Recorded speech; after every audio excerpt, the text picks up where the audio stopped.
ಬೆಳಗ್ಗೆ ಬೆಳಗ್ಗೆ ಬೆಂಗಳೂರಲ್ಲಿ ಗಾಡಿ ಓಡಿಸೋದೇ ಮಜಾ. ಏನು ಸಖತ್ತಾಗಿದೆ ನೋಡಿ ವ್ಯೂ ಮಾತ್ರ. ಕನಕಪುರವರೆಗೂ ನಾನು ಲೀಡ್ ಮಾಡ್ತೀನಿ. ಅದಾದಮೇಲೆ ನಮ್ಮ ಭಾಷಾ ಅಲ್ಲಿಂದ ಮೈಸೂರು ಮತ್ತು ಅಲ್ಲಿಂದ ಊಟಿ ಅಲ್ಲಿವರೆಗೂ ಅವನೇ ಕಂಪ್ಲೀಟಾಗಿ ಗೈಡ್ ಮಾಡ್ತಾನೆ ನಮಗೆ ರೂಟ್ನ. ಆ್ಯಕ್ಚುಲಿ ಹೇಳಬೇಕು ಅಂದರೆ ನಾನು ಒಬ್ಬನೇ ರೈಡ್ ಮಾಡಿದಾಗ ಸ್ಟಾರ್ಟಿಂಗಲ್ಲಿ ತುಂಬ ಜೋಶ್ ಇರುತ್ತೆ. ಸೋಲೋ ರೈಡ್ಸಲ್ಲಿ ಹೋಗ್ಬೇಕಾದ್ರೆ ಅಂದರೆ ಯಾರ ಜೊತೇಲಿ ಇಲ್ಲ ಅಂದರೂ ಕೂಡ ಇಯರ್ಫೋನ್ ಹಾಕ್ಕೊಂಡು ಸಾಂಗ್ಸ್ ಹಾಕ್ಕೊಂಡು ಮಜಾ ಮಾಡ್ಕೊಂಡು ಹೋಗ್ಬೋದು. ಅದೊಂಥರ ಎಕ್ಸ್ಪೀರಿಯೆನ್ಸು. ಬಟ್ ಫ್ರೆಂಡ್ಸ್ ಜೊತೆ ಹೋಗೋ ಎಕ್ಸ್ಪೀರಿಯೆನ್ಸು ಬೇರೆ ಥರನೇ ಇರುತ್ತೆ. ಸೊ ನಿಲ್ಲಿಸಿದಾಗೆಲ್ಲ ಮಾತಾಡಿಕೊಂಡು ಆ್ಯಂಡ್ ಜೊತೇಲಿ ಯಾರೋ ಇದ್ದಾರೆ ಅನ್ನೋ ಒಂದು ಧೈರ್ಯ ಬೇರೆ ಇರುತ್ತೆ. ಒಬ್ಬರೇ ಹೋಗ್ಬೇಕಾದ್ರೆ ಎಲ್ಲೋ ಒಂದು ಕಡೆ ಕಾರ್ನರ್ ಆಫ್ ದ ಮೈಂಡು ಸ್ವಲ್ಪ ಯೋಚನೆ ಮಾಡ್ತೀವಿ, ಯಾರು ಇಲ್ವಲ್ಲ ಜೊತೆಯಲ್ಲಿ, ಅಕಸ್ಮಾತ್ ಗಾಡಿ ಏನಾದರೂ ಕೈ ಕೊಟ್ರೆ ಏನು ಮಾಡಬೇಕು ಅನ್ನೋ ಭಯ ಎಲ್ಲ ಇರುತ್ತೆ. What to do boys? Close ಆಗಿದೆ ಸರ್. ಯಾವ್ದನ್ನ ಪಂಚರ್ ಶಾಪ್ ಇದೆಯಲ್ಲ ಹತ್ರದಲ್ಲಿ? ಹೌದಾ? ಅದು ಓಪನ್ ಅಂತ ತೋರಿಸ್ತಾ ಇತ್ತು ಗೂಗಲಲ್ಲಿ.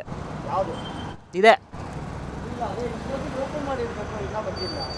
ಕಾಲ್ ಮಾಡ್ತಾ ಇದ್ದೀರಾ? ಮಾಡಿ ಮಾಡಿ.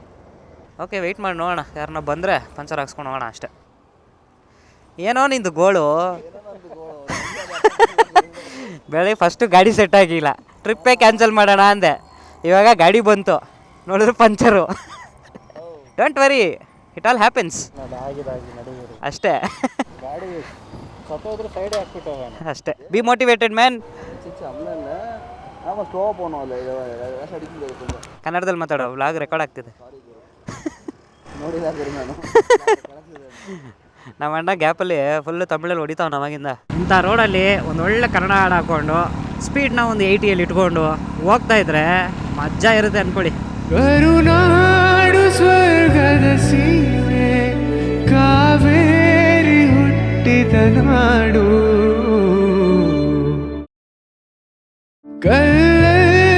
ಕಲೆಯನ್ನು ಕಂಡ ಬೇಲೂರ ಶಿಲ್ಪದ ಬೀಡು. ಈ ರೋಡ್ಸ್ ಅಂತೂ ಎಷ್ಟು ಚೆನ್ನಾಗಿದೆ ಅಂದರೆ ಎಕ್ಸಾಜರೇಟ್ ಮಾಡ್ತಿಲ್ಲ ನಾನು. ಆ್ಯಕ್ಚುಲಿ ಈ ರೋಡಲ್ಲಿ ತುಂಬ ಬೈಕರ್ಸ್ನ ನೋಡ್ತಾ ಇದ್ದೀನಿ ಅವಾಗಿಂದ. ಆ್ಯಂಡ್ ಎಲ್ಲರೂ ಈ ರೋಡ್ನ ತುಂಬ ಇಷ್ಟಪಡ್ತಾರೆ. ಸೊ ಹಾಗಾಗಿ ನಾವು ಇದೇ ರೂಟ್ ತೊಗೊಂಡ್ವಿ. ನಾರ್ಮಲ್ ಮೈಸೂರು ರೋಡಲ್ಲಿ ಆ ಸ್ಪೀಡ್ ಬ್ರೇಕರ್ಸು, ಆ ಸರ್ವಿಸ್ ರೋಡಲ್ಲಿ ಹೋಗೋಕ್ಕೆ ಸಿಕ್ಕಾಪಟ್ಟೆ ಬೇಜಾರಾಗುತ್ತೆ. ಈ ರೋಡಲ್ಲಿ ರೆಸ್ಟೋರೆಂಟ್ಸ್ ಇಲ್ಲ ಅನ್ನೋದು ಬಿಟ್ಟರೆ ರೋಡ್ ಮಾತ್ರ ನೆಕ್ಸ್ಟ್ ಲೆವೆಲ್ ಇದೆ. ಓಹೋಹೋ, ಯಮರಾಜ ಹೆಂಗೆ ಬರ್ತಾವ ನೋಡಿ. ಅಣ್ಣ ಇರೋಣ, ಸೈಡ್ಗೆ ಹೋಗ್ಬಿಡ್ತೀನಿ. ಯಪ್ಪ ಗಾಳಿ ಹಂಗೆ ಓಡ್ಕೊಂಡು ಹೋಯ್ತು ಒಂದು ಸೆಕೆಂಡು. ನನ್ನ ಮಗ ಹೊಡೆದಿದ್ರೆ ಅಷ್ಟೇ ಚಿಂದಿ. ಓಹೋಹೋ, ನಮ್ಮ KSRTC ಹಿಂದೆಗಡೆ ಜೋರಾಗಿ ಹಾರ ನೋಡಿತಾವನು. ಬಿಟ್ಬಿಡೋಣ ದಾರಿನ.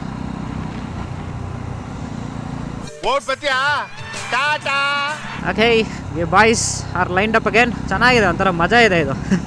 ಆ್ಯಕ್ಚುಲಿ ಎಲ್ಲರೂ ಎಕ್ಸ್ಪೀರಿಯೆನ್ಸ್ ಮಾಡಬೇಕು ಈ ಥರ ಬೈಕಲ್ಲಿ ಹೋಗೋ ಅಂಥ ಒಂದು ಎಕ್ಸ್ಪೀರಿಯೆನ್ಸು. ಬಟ್ ಆದಷ್ಟು ತುಂಬ ಸ್ಪೀಡ್ಸ್ ಮಾಡೋಕ್ಕೆ ಹೋಗಬೇಡಿ. ಇಲ್ಲಿ ಸ್ಪೀಡಾಗಿ ಹೋಗೋದಲ್ಲ ಇಂಪಾರ್ಟೆಂಟು. ಗಾಡಿನ ನಾವು ನಿಧಾನಕ್ಕೆ ಓಡಿಸಿದ್ರು ಕೂಡ ಎಂಜಾಯ್ ಮಾಡಬೇಕು. Each and every minute enjoy ಮಾಡಬೇಕು ಗಾಡಿ ಓಡಿಸೋದನ್ನು. ಅದರಲ್ಲೂ ನೋಡಿ, ಈ ಥರ ನೀವು ಫ್ರೆಂಡ್ಸ್ ಜೊತೆ ಹೋದಾಗ ಇಲ್ಲಿ ನಾವು ರೇಸ್ ಮಾಡ್ತಾ ಇದ್ದೀವಿ, ನಾವು ಫಸ್ಟ್ ಹೋಗ್ಬೇಕು, ನಾವು ಸೆಕೆಂಡ್ ಹೋಗ್ಬೇಕು, ಆ ಥರ ಇಲ್ಲ. ಇಲ್ಲಿ ಅವಾಗಿಂದ ನಾವು ಓಡಿಸ್ತಾ ಇರೋದು 3 ಜನ ಜೊತೆಲೇ ಇದ್ದೀವಿ. ಯಾರಾದರೂ ಸ್ವಲ್ಪ ಮುಂದೆ ಹೋಗ್ಬಿಟ್ರು ಅವ್ರು ವೆಯ್ಟ್ ಮಾಡ್ತಾರೆ, ಸ್ವಲ್ಪ ಮುಂದೆ ಹೋಗಿ ಅಂದರೆ ಬರಲಿ, ಅವರು ಬರಲಿ, ಜೊತೆಲಿ ಹೋಗೋಣ ಅಂತ.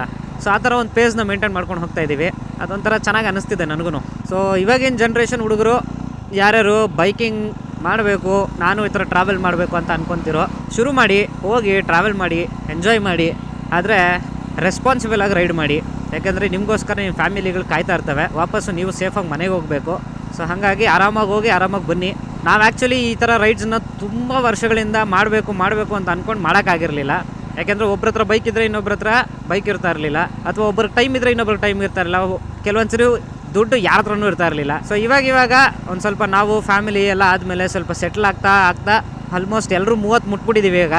ಸೊ 30 ರೀಚ್ ಆದಮೇಲೆ ನಾವು ಬೈಕಿಂಗ್ನ ಶುರು ಮಾಡಿದ್ದೀವಿ. ನಮ್ಮ ಹತ್ರ ಏನು ದೊಡ್ಡ ಬೈಕ್ ಇಲ್ಲ, ಇರೋ ಬೈಕಲ್ಲೇ ಹೋಗ್ತಾ ಇದ್ದೀವಿ. ಸೊ ನೀವು ಹಂಗೆ ಮಾಡ್ಬೋದು. ನಿಮ್ಮ ಹತ್ರ ಈಗ ಯಾವ ಸಣ್ಣ ಬೈಕ್ ಇದ್ರೆ ಅದರಲ್ಲೇ ಹೋಗ್ಬೋದು.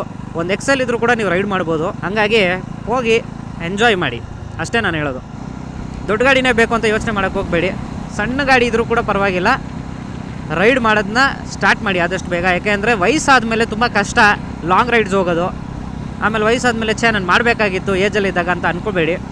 ಏಜಲ್ಲಿದ್ದಾಗೇ ಎಲ್ಲ ಸಂತೋಷಗಳನ್ನ ನೋಡ್ಬಿಡ್ಬೇಕು. ಮ್ಯಾಪ್ ಎಲ್ಲಿಗೆ ಹಾಕಿದ್ಯಾ? ಇದಕ್ಕೆ ಹಾಕು, ಟ್ರಿಪಲ್ ಆರ್ಗೆ ಹಾಕು. ಓಕೆ, ಚಾಮುಂಡಿ ಬೆಟ್ಟಕ್ಕೆ ರೈಟು. ನಮ್ಮ ಕೆಂಪೇಗೌಡರು. ಆ್ಯಕ್ಚುಲಿ ನಾನು ಯಾವಾಗೂ ಮೈಸೂರಿಗೆ ಅವಾಗವಾಗ ಬರ್ತಾ ಇರ್ತೀನಿ. ಬಂದಾಗೆಲ್ಲ ಅನ್ನಿಸ್ತಾ ಇರುತ್ತೆ ಬೈಕಲ್ಲಿ ಬಂದು ಮೈಸೂರಲ್ಲಿ ಓಡಾಡಬೇಕು, ಮಜಾ ಇರುತ್ತೆ ಅಂತ. ಸೊ ಈ ಸರಿ ಚಾಮುಂಡಿ ದರ್ಶನಕ್ಕೆ ಹೋಗೋಕ್ಕಾಗಲ್ಲ, ಯಾಕೆಂದರೆ ನಾವು ಇಲ್ಲಿ ಮುಗಿಸ್ಕೊಂಡು ನೆಕ್ಸ್ಟು ಇಲ್ಲಿಂದ ಊಟಿಗೆ ಹೋಗಬೇಕು. ಸೊ ಹಾಗಾಗಿ ನಾವು ಡೈರೆಕ್ಟಾಗಿ ಊಟ ಮಾಡಿಕೊಂಡು ಹಾಗೆ ಊಟಿಗೆ ಹೋಗ್ತಾಯಿದ್ದೀವಿ.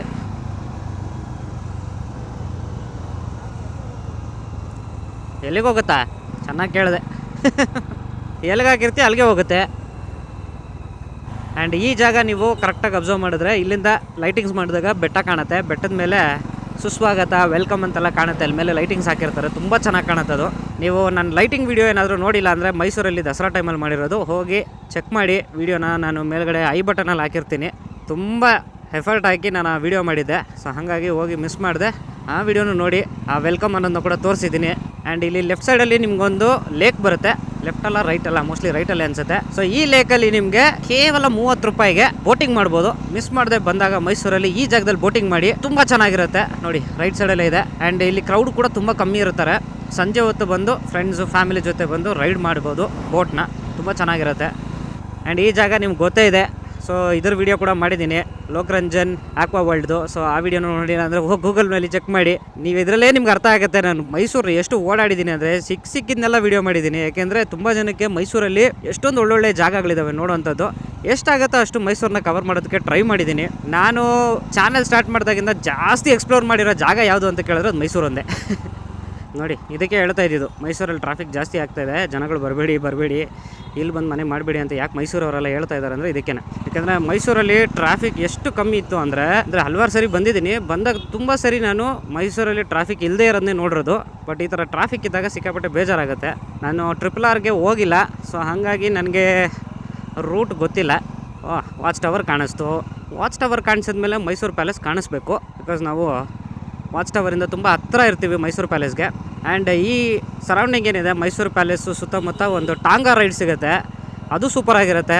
ಅದ್ರದ್ದು ಒಂದು ವ್ಲಾಗ್ ಮಾಡಿದ್ದೀನಿ, ಅದನ್ನು ಹೋಗಿ ಚೆಕ್ ಮಾಡಿ, ನನ್ನ ಚಾನಲಲ್ಲಿದೆ. ಸೊ ಮೈಸೂರು ಡೈರೀಸ್ ಅಂತ ಒಂದು ಸೀರೀಸೇ ಮಾಡಿಬಿಟ್ಟಿದ್ದೀನಿ. ಅದರಲ್ಲೊಂದು 4-5 ವೀಡಿಯೋ ನಿಮಗೆ ಸಿಗುತ್ತೆ, ಹೋಗಿ ಚೆಕ್ ಮಾಡಿ. ಸೊ ನೋಡಿ ಸ್ನೇಹಿತರೆ,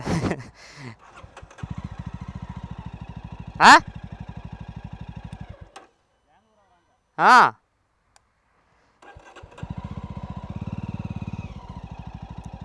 ಇಲ್ಲ ಪರವಾಗಿಲ್ಲ ಬಿಡಿ. ಸೊ ಏನಪ್ಪ ವಿಷಯ ಅಂದರೆ, ನೀವೇನಾದರೂ ಈ ಥರ ಕಾಣಿಸ್ದಾಗ ಬಂದು ಫೋಟೋ ತಗೊಂತೀರಾದ್ರೆ 50 ರೂಪಾಯಿ ತಗೊಂತಾರಂತೆ ಒಬ್ರಿಗೆ. ಬರ್ತಿಲ್ಲ, ದೂರದಿಂದ ರೋಡಲ್ಲೇ ನಿಂತ್ಕೊಂಡು ನೋಡ್ಕೊಂಡು ಹೋಗ್ಬಿಡಿ. ಸೊ ರೋಡಲ್ಲಿ ನಿಂತ್ಕೊಂಡು ನೋಡೋರಿಗೆ ದುಡ್ಡಿಲ್ವಂತೆ, ಒಳಗಡೆ ಹೋಗಿ ನಿಂತ್ಕೊಂಡು ಫೋಟೋ ತಗೊಂಡ್ರೆ 50 ರೂಪಾಯಿ ಅಂತ ಒಬ್ರಿಗೆ. ರೋಡಲ್ಲೇ ನಿಂತ್ಕೊಂಡು ನೋಡ್ಕೊಂಡು ಹೋಗ್ಬಿಡೋಣ. ನಾನೇನೋ ಆರಾಮಾಗಿ ತಗೋಬೋದು ಅಂದ್ಕೊಂಡ್ರೆ ಆಯಪ್ಪ ಗಾಡಿ ಎತ್ಕೊಂಡು ಇಲ್ಲಿವರೆಗೂ ಬಂದು ನೋಡೋಕ್ಕೆ.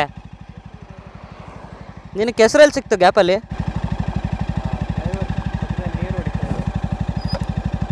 ಸರಿ ನಡಿ ಹೊರಡೋಣ. ಓಕೆ ಲೆಟ್ಸ್ ಗೋ.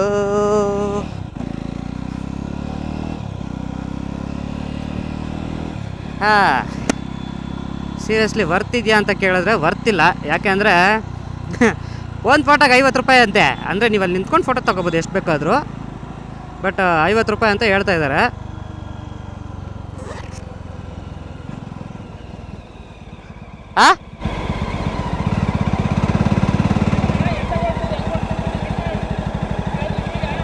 ಸರಿ ಹೋಗಿ. ಸರಿ ಹೋಗಿ.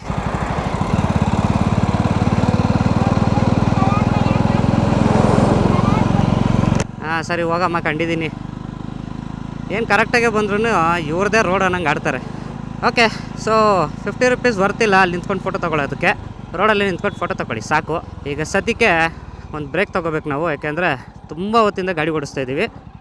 Time for a short commercial break. ಅಲ್ಲಿಗೆ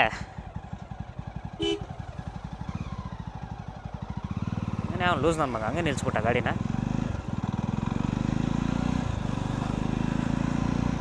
ಬಂಡೀಪುರ ಫಾರೆಸ್ಟ್ ಒಂದು ರೇಂಜಿಗೆ ಮುಗಿದಿದೆ ಅಷ್ಟೇ. ಸೊ ಈ ಜಾಗದಲ್ಲಿ ನಿಮಗೆ ಆನೆ ಕ್ಯಾಂಪಿಂಗ್ ಇದೆ. ಆನೆಗಳು ಸಾಕೋದು, ಮತ್ತು ನೀವು ಬೇಕಾದರೆ ಹೋಗಿ ಆನೆಗಳಿಗೆ ಫೀಡ್ ಮಾಡೋದು. ಕೆಲವೊಂದು ಟೈಮ್ ಇರುತ್ತೆ, ಅಲ್ಲಿ ಹೋದರೆ ಆನೆಗಳಿಗೆ ಸ್ನಾನ ಮಾಡಿಸೋದಕ್ಕೆ ಕೆಳಗಡೆ ನದಿ ಕರ್ಕೊಂಡು ಹೋಗ್ತಾರೆ ಅಲ್ಲಿ. ಸೊ ನೋಡ್ಬೋದು, ಆ ಹೊಳೆಯಲ್ಲಿ ಕರ್ಕೊಂಡೋಗಿ ನಿಮಗೆ ಬಿಡ್ತಾರೆ ಆನೆಗಳಿಗೆ ಸ್ನಾನ ಮಾಡಿಸೋದಕ್ಕೆ. ಸೊ ಇಲ್ಲಿ ಪಕ್ಕದಲ್ಲಿರೋ ಕ್ಯಾಂಪು ಕಂಪ್ಲೀಟ್ಲಿ ಬರೀ ಆನೆಗಳಿಗೆ ಅಂತಲೇ ಸೆಟ್ ಮಾಡಿಟ್ಟಿದ್ದಾರೆ.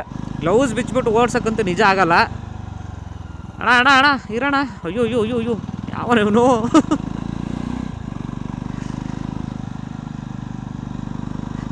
ಸೊ ನೋಡಿ, ನಾನು ಆವಾಗಲೇ ಹೇಳ್ತಿದ್ದೆ ನಿಮಗೆ ಒಂದು ಶೂಟಿಂಗ್ ಸ್ಪಾಟ್ ಇದೆ. ಸೊ ಆ ಜಾಗದಲ್ಲಿ ಸಕ್ಕತ್ತಾಗಿರುತ್ತೆ ವ್ಯೂ ಅಂತ. ನೀವು ಆಲ್ರೆಡಿ ಟೈಮ್ ಲ್ಯಾಪ್ಸ್ ನೋಡ್ಕೊಂಡು ಬಂದಿದ್ದೀರಾ. ಅಲ್ಲಿ ಮೇಲ್ಗಡೆ ನೀವೇನು ನೋಡ್ತಾ ಇದ್ದೀರಾ, ಜನ ನೋಡ್ಕೊಂಡು ಹೋಗ್ತಾ ಇರೋದು. ಸೊ ಇದೇ ಜಾಗದಲ್ಲಿ ನಿಮಗೆ ಫುಲ್ಲು ಲಾನ್ ಇರುತ್ತೆ, ಸಕ್ಕತ್ತಾಗಿರುತ್ತೆ. ಸೊ ಈ ಜಾಗದಲ್ಲಿ ಕೂಡ ಒಂದೇ ಉಸಿರು ಸಾಂಗನ್ನ ಒಂದೆರಡು ಕ್ಲಿಪ್ನ ಇಲ್ಲಿ ಕೂಡ ತೆಗೆದಿದ್ದಾರೆ. ಹೋಗಪ್ಪ ರಾಜಾ, ಏಕೆ?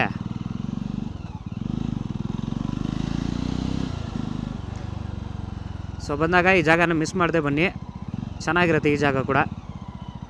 ಜನ ತುಂಬೋಗ್ಬಿಟ್ಟಿದ್ದಾರೆ, ವೀಕೆಂಡ್ ಬೇರೆ ಅಲ್ವಾ, ಎಷ್ಟು ಜನ ಇದ್ದಾರೆ ನೋಡಿ.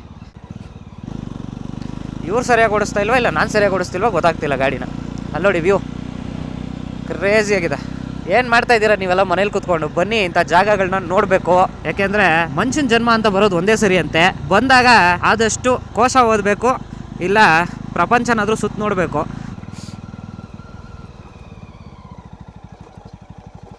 ಸೊ ನಾನು ನಿಮ್ಗೆ ಹೇಳ್ತಾ ಇದ್ದೆ, ಈ ರೋಡ್ ಸ್ವಲ್ಪ ಚೆನ್ನಾಗಿಲ್ಲ ಅಂತ. ಈ ರೋಡಲ್ಲಿ ಹಳ್ಳದಿನೇ ಜಾಸ್ತಿ, ಬಟ್ ಆದರೂ ವ್ಯೂ ಮಾತ್ರ ಸೂಪರ್ ಆಗಿರುತ್ತೆ. ಅದಕ್ಕೆ ನೋಡಿ ಎಷ್ಟೊಂದು ಜನ ಇಲ್ಲಿ ಬಂದು ಪಿಟ್ ಸ್ಟಾಪ್ ಕೊಟ್ಟು ಟೈಮ್ ಸ್ಪೆಂಡ್ ಮಾಡಿ ಹೋಗ್ತಾರೆ.